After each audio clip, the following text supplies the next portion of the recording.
In this video, we're going to look at superposition with a dependent source. Now, we have a pretty straightforward circuit, except we have this dependent voltage source here. It's equal to A times IR1, where we define R1 as this current going in this direction. Now, with superposition, remember that we turn each independent source off. So that means that this dependent source will always be on no matter which independent source we turn off. So we are going to task ourselves with finding the current going through resistor 1. Now the first thing that we can do, call this A, and we're going to set V1 equal to 0. Now from that, we have the following circuit,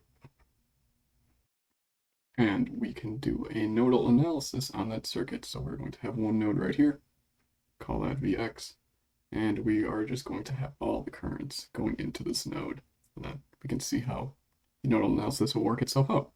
So writing for the node Vx, we would have Ix going in, and then minus Vx over R1, and then also A times IR1 minus Vx over R2, and that's all going to be equal to 0.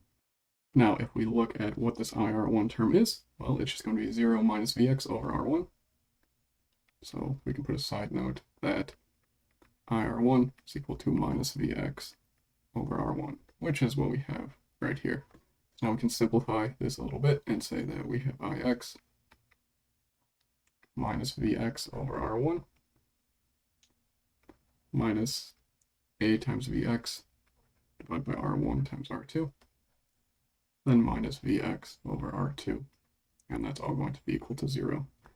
And from this, we can solve for Vx simply being Ix divided by 1 over R1 plus A over R1 times R2 plus 1 over R2.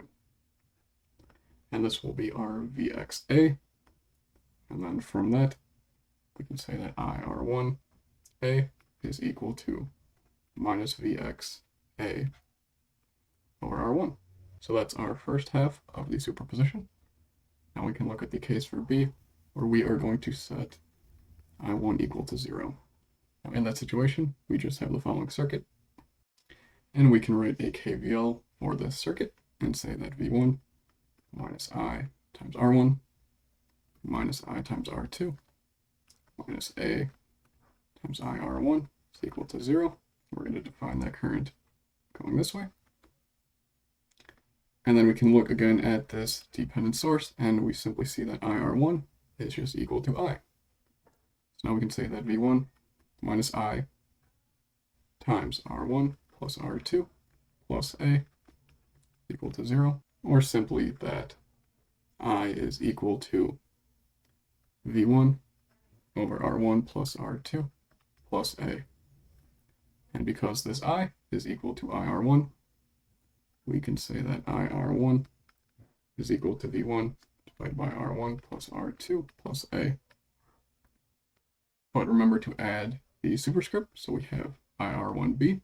And from these two equations that we've solved for right here, we can say that IR1, which would be the total current going through resistor 1, is equal to IR1A plus IR1B.